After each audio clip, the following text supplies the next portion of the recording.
जो रहे आपके साथ, होती है हमारी ऐसी ही बात।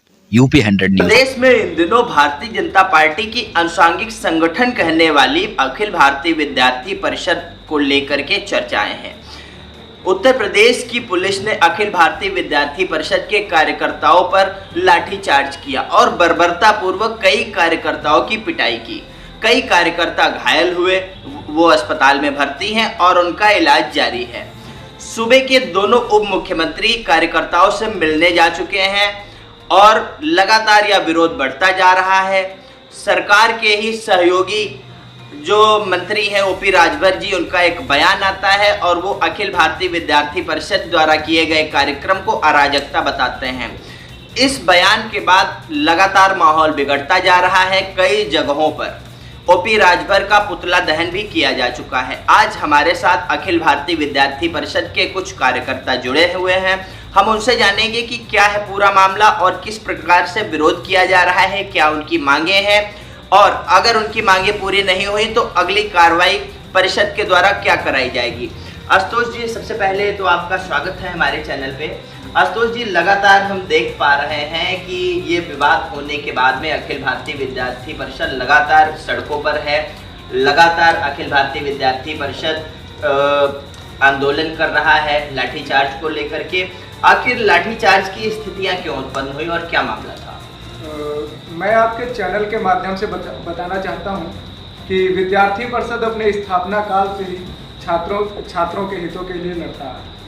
फिर वो चाहे सामाजिक तौर पर हो, चाहे बातचीत से मामला सुलझाया जाए, अगर नहीं सुलझ रहा है तो फिर आंदोलन के द्वारा हम लोग अपनी मांगे रखते हैं। विगत दिनों 1 सितंबर को विद्यार्थी परिषद के पास कई श्री राम स्वरूप मेमोरियल यूनिवर्सिटी जो कि बाराबंकी में है देवा रोड पे, वहाँ से कई शिकायतें आई विद्यार्थी परिषद के कार्यकर्ताओं के पास कि बीसीआई की संबद्धता जो है विश्वविद्यालय की वो 2022-23 में रद्द कर दी गई। उसके बावजूद उन लोगों ने प्रवेश बंद नहीं किया, वो लोग प्रवेश लेते रहे और लगभग कुछ नहीं तो 100, 200, 300 करोड़ का गमन किया। और जब बात गमन की निकल के आती है तो ये भी निकल के आता है कि कई बड़े नेता, कई बड़े अफसर भी उसमें पार्टिसिपेट में। तो विद्यार्थी परिषद पहुंची अपनी मांग लेकर कि कुलपति महोदय जी के पास, रजिस्ट्रार महोदय जी के पास कि छात्रों की ये समस्या है, आप इस पर क्या निवारण कर रहे हैं। उन्होंने छात्रों की और विद्यार्थी परिषद की बात ना सुनते हुए गेट में ताला मार दिया। उसके बाद विद्यार्थी परिषद को एक आंदोलन का रूप ले लिया। आंदोलन शांतिपूर्ण ढंग से चल रहा था, पर विद्यार्थियों को देखते हुए, विद्यार्थी परिषद को कार्यकर्ताओं को देखते हुए वहाँ पर पुलिस बल विश्वविद्यालय के द्वारा बुलाया गया और आप पास गांव के कई गुंडे मवाली भी बुलाए गए जिन पे संगीन धाराओं में कई मुकदमा दर्ज। और उन गुंडों ने विद्यार्थी परिषद के साथ मारपीट की, साथ में पुलिस प्रशासन ने मारपीट की, जिसके परिणाम स्वरूप आप सोशल मीडिया पर पूरा देश देख रहा है कि विद्यार्थी परिषद के लगभग 20 कार्यकर्ता KGMU लखनऊ में एडमिट हैं। कई की स्थिति पहले दिन बेहद नाजुक थी, कई को खून की उल्टी हुई, कई लोग वेंटिलेटर पे गए, कई लोग ऑक्सीजन चले। उसके बावजूद वहाँ के विश्वविद्यालय के कान में जूं तक नहीं रहेगा और विश्वविद्यालय ने अपनी बातों को मानते हुए सिरे से खारिज कर दिया कि हमारे यहाँ ऐसा कुछ नहीं था। उसके बाद तथ्यपूर्ण ढंग से विद्यार्थी परिषद ने ये साबित किया कि आपका बीसीआई से संबद्धता 2020-22 में 22-23 में रद्द कर दी गई थी। उसके बाद उन्होंने पैसे का जोर दिखाते हुए कल या परसों की बात है बीसीआई से संबद्धता ले ली गई है। 2 तारीख को अखिल भारतीय विद्यार्थी परिषद द्वारा आंदोलन किया जाता है। आंदोलन में पुलिस द्वारा बर्बरतापूर्वक लाठीचार्ज किया जाता है, कार्यकर्ता घायल होते हैं, आंदोलन का रुख बढ़ता है। सूबे के मुखिया के कानों में ये बात पहुंचती है, जिसके बाद में मंडलायुक्त को जांच के लिए भेजा जाता है और आईजी रेंज जाते हैं जांच के लिए। दावा किया जा रहा है कि आंदोलन के अगले दिन यानी 3 सितंबर को बीसीआई ने विद्यालय को मान्यता दे दी। 3 तारीख को निकल के सामने आ रहा है कि 3 तारीख को बीसीआई ने तुरंत बिना किसी जांच पड़ताल के कोई उस पर बैन लगावे बिना, और ये पूछे बिना कि आपके विद्यालय में पिछले 3 सालों से संबद्धता नहीं थी बीसीआई की, और उसके बाद भी आप एलएलबी की कोर्स करवा रहे थे, कैसे करवा रहे थे, बिना जांच पड़ताल के उन्होंने बीसीआई की संबद्धता दे दी है। इस पर कई सवालिया निशान खड़े होते हैं, और हम लोग इसके लिए सरकार को जिला केंद्रों में विद्यार्थी परिषद के जिला केंद्रों में डीएम को, मुख्यमंत्री जी को संबोधित ज्ञापन दिए हैं कि 48 घंटे के अंदर अगर कोई कार्रवाई नहीं होती है और उन लोगों को निकाल के सामने नहीं लाया जाता है जिनके कहने पर लाठीचार्ज हुआ, क्योंकि पूरा देश जानता है, आजकल हर आदमी जागरूक है कि एक सीओ के कहने पर लाठीचार्ज छात्रों पे नहीं होगा। कई बड़े बड़े कांड हो जाते हैं, लाठीचार्ज नहीं होते हैं, पर एक विद्यार्थी परिषद जो कि एक राष्ट्रवादी छात्र संगठन है, उसके ऊपर एक सीओ के कहने पर लाठीचार्ज नहीं होगा। इस पे कई बड़े चेहरे भी निकल कर सामने आएंगे, और हमारी सरकार से ये मांग है कि ये बड़े चेहरे सामने लाए जाए, जनता जाने। विरोध के दौरान प्रमुख सचिव गृह के खिलाफ भी नारेबाजी सुनने को मिली। प्रमुख सचिव गृह संजय प्रसाद जी ने कुछ रिश्ते बाराबंकी से निकलकर सामने आते हैं, तो उन रिश्तों में कहीं ना कहीं उनका हाथ रहा है, ऐसा विद्यार्थी परिषद का मानना है, और उसके लिए हमें सरकार के ऊपर पूरा भरोसा है, पूरा विश्वास है कि जो भी उस कार्रवाई में संलिप्त होंगे, उस क्रम में संलिप्त होंगे, उनके ऊपर सरकार द्वारा उचित कार्रवाई करी जाएगी। लगातार हम लोग देख रहे हैं, जैसे ही ये विरोध हुआ उसके बाद में अखिल भारतीय विद्यार्थी परिषद इस आंदोलन को लेकर के सरकार के सहयोगी मंत्री ओपी राजभर का बयान आया, और उन्होंने छात्रों द्वारा किए गए आंदोलन को अराजकता करार दिया। देखिए, ये हल्के लोग हैं, इनकी बातों का जवाब देना मैं उचित नहीं।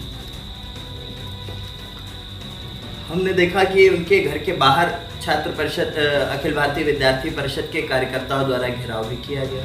जी बिल्कुल, घेराव किया गया, क्योंकि 9 जुलाई 1949 को अखिल भारतीय विद्यार्थी परिषद की स्थापना हुई थी। पिछले ही वर्ष विद्यार्थी परिषद ने अपने 75 साल पूरे किए, और इन 75 सालों में किसी की भी सरकार रही हो, विद्यार्थी परिषद के ऊपर कोई गुंडा का टैग नहीं लगाते हैं।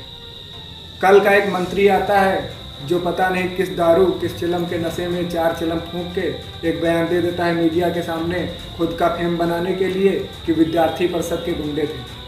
क्या 75 साल जब से इनकी पार्टी नहीं बनी है, और जब तक इनकी पार्टी रहेगी तब तक विद्यार्थी परिषद जी चुका है। इसी के साथ हम लोगों ने देखा कि दोनों उप मुख्यमंत्री घायल छात्रों से मिलने पहुंचे हुए हैं, लेकिन सूबे के मुखिया योगी आदित्यनाथ जी ना तो छात्रों से मिलने पहुंचे हैं, और ना ही शायद फोन पर किन्हीं भी पदाधिकारी से बात हुई है। देखिए, ये कहीं प्रदेश में वाहिनी वर्सेस परिषद तो नहीं चल रहा? ऐसा बिल्कुल नहीं, ये सिर्फ एक नैरेटिव फैलाया जा रहा है विपक्ष द्वारा, ऐसा कुछ नहीं है। जहाँ तक बात रही सूबे के मुखिया की, तो मैं उनका निजी कारण बताऊंगा। इस पे कुछ भी बोलने से पहले सोचूंगा कि सूबे के 2 डिप्टी सीएम, जो डिप्टी सीएम भी सूबे के मुखिया होते हैं, दूसरे नंबर पर होते हैं, अगर कहीं पर मुख्यमंत्री नहीं पहुंच पा रहे हैं तो अपनी जगह पर डिप्टी सीएम को भेजते हैं। देखना ये भी चाहिए कि दोनों डिप्टी सीएम, कई मंत्री, कई विधायक, कई जिला अध्यक्ष हमारे कार्यकर्ताओं से मिलने पहुँचे। क्या ये नहीं दर्शाता है कि कहीं ना कहीं सरकार हमारे साथ? अखिल भारतीय विद्यार्थी परिषद यूथ ब्रिगेड है, ज़्यादातर यूथ इसमें जुड़ा हुआ है।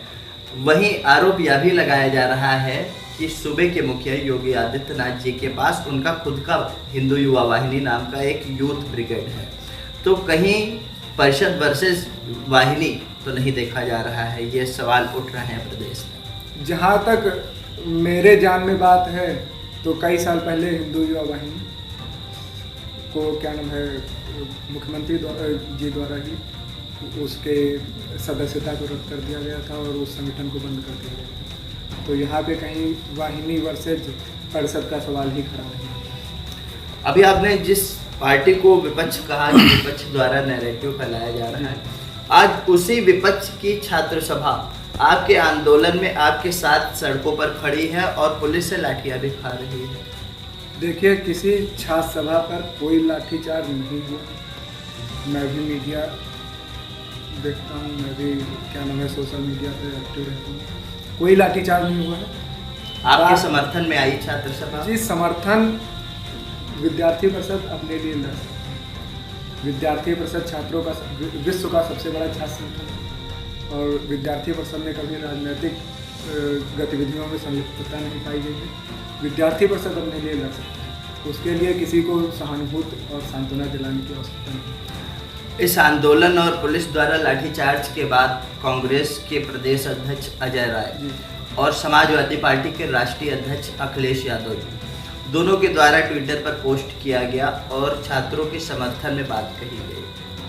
तो क्या लगता है कि इसको राजनीतिक रुख की तरफ ले जाया जा रहा है, राजनीतिक बनाया जा रहा है इस मामले को? देखिए, 2027 में चुनाव होने, आप देखेंगे अगर सोशल मीडिया हैंडल समाजवादी छात्र सभा का, समाजवादी पार्टी का और समाजवादी के राष्ट्रीय अध्यक्ष का, एक छोटी बात को वो मुख्यमंत्री जी से जोड़ रहे हैं। एक उदाहरण देना चाहूँगा आपके छात्र चैनल के माध्यम से कि कोई अपने घर में फांसी लगा ले, उसके बाद भी अखिलेश यादव जी लिखेंगे कि इसमें योगी आदित्यनाथ मुख्यमंत्री जी कहा।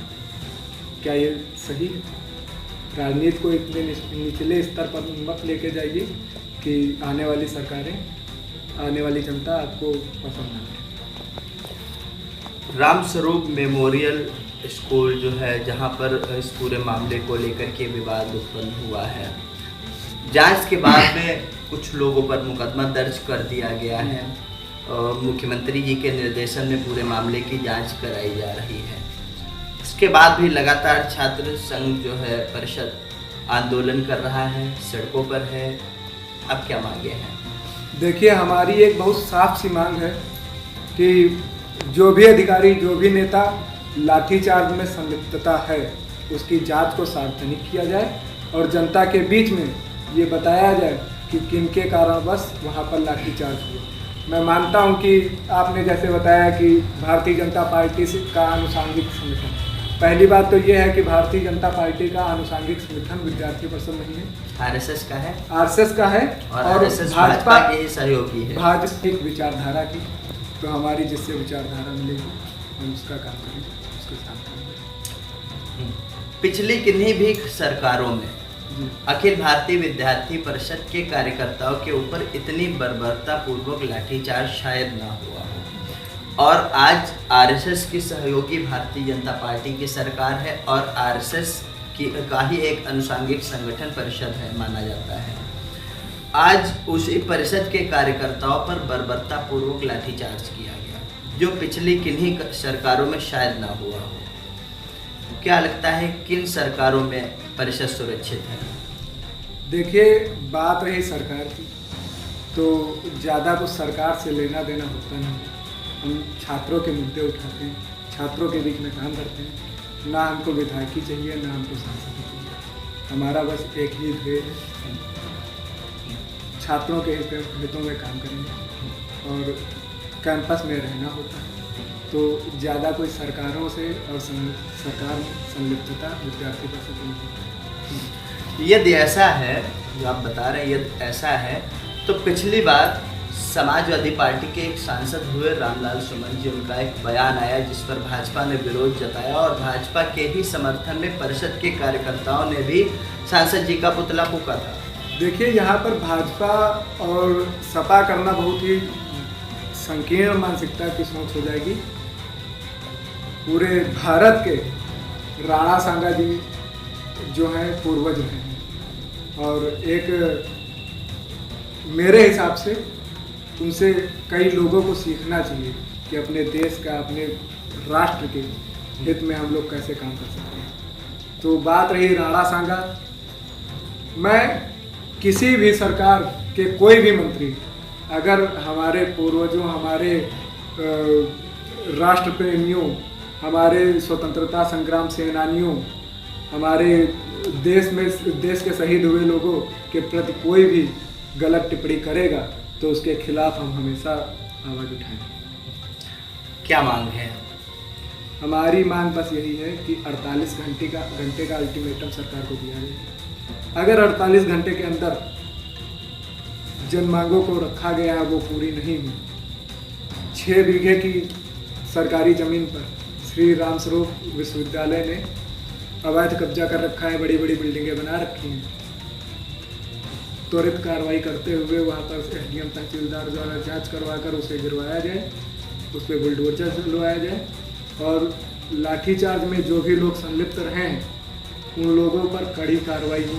ये लाइन हाजिर करना, 4 दिन लाइन में रोटी तोड़ेंगे, उसके बाद फिर कहीं ना कहीं सीओई बनेंगे जाके, ये सब कोई कार्रवाई मायने नहीं रखती है और इस कार्रवाई से विद्यार्थी परिषद संतुष्ट नहीं है, विद्यार्थी परिषद के कार्यकर्ता संतुष्ट नहीं है। जो लोग इसमें संलिप्त रहे हैं उन लोगों का नाम सामने लाया जाए और उन पर त्वरित कार्रवाई करी जाए, वरना 48 घंटे का अल्टीमेटम पूरा होने के बाद विद्यार्थी परिषद पूरे प्रदेश में उग्र आंदोलन के लिए बात है। सोशल मीडिया के माध्यमों से जानकारी मिल रही है कि अखिल भारतीय विद्यार्थी परिषद के कार्यकर्ताओं को उत्तर प्रदेश की पुलिस ढूंढ रही है। आरोप है कि जो कार्यकर्ता संजय प्रसाद जी के खिलाफ कुछ लिखता है या कुछ बोलता है उनको पुलिस ढूंढने लगती है। देखिए, यहाँ पर ये हो गया है कि ना सरकार बड़ी है ना संगठन बड़ा है। अगर बड़ा है तो सिर्फ संजय प्रसाद है। इसी सरकार में हम सब ने देखा है कि कैसे रामचरितमानस, कैसे श्री राम मंदिर, कैसे श्री राम जी और हमारे हिंदू देवी देवताओं, यहाँ तक कि हमारे सरकार के मुखिया योगी आदित्यनाथ, नरेंद्र मोदी जी के ऊपर, उनकी माता जी के ऊपर कई प्रकार के अभद्र टिप्पणियाँ दी जाती हैं। मगर सोचने वाली बात यह है कि उत्तर प्रदेश प्रशासन इतना खाली हो गया है कि विद्यार्थी परिषद के कार्यकर्ताओं को इस भांति ढूंढ रहा है कि जैसे सपा सरकार ने आजम खान की भैंस को ढूंढा जाता। ये हमारे साथ अखिल भारतीय विद्यार्थी परिषद के कार्यकर्ता आशुतोष पांडे जी थे। उनका कहना साफ है कि अब आर पार की लड़ाई होगी। यदि कार्रवाई नहीं की जाएगी तो यह आंदोलन अब प्रदेश व्यापी आंदोलन बन जाएगा। उन्होंने अभी तक हुई कार्रवाई से संतुष्टि न होने की बात कही है। साथ उन्होंने ये भी बताया कि पुलिस द्वारा अभी जो कार्रवाई कराई गई है सरकारों के द्वारा, उससे विद्यार्थी परिषद कतई संतुष्ट नहीं है। यदि सरकार कड़ी कार्रवाई नहीं कराएगा तो विद्यार्थी परिषद पूरे प्रदेश में उग्र आंदोलन के लिए बाध्य होगा। साथ ही इन्होंने एक बड़ी बात यह भी कही है कि विद्यालय के द्वारा लगभग 6 बीघे जमीन पर अवैध रूप से कब्जा किया गया है। संबंधित अधिकारियों से जांच करा करके उस कब्जे को हटवाया जाए और बुलडोजर की कार्रवाई कराई जाए। सिधौली से हिमांशु शुक्ला के साथ मोहम्मद बैस।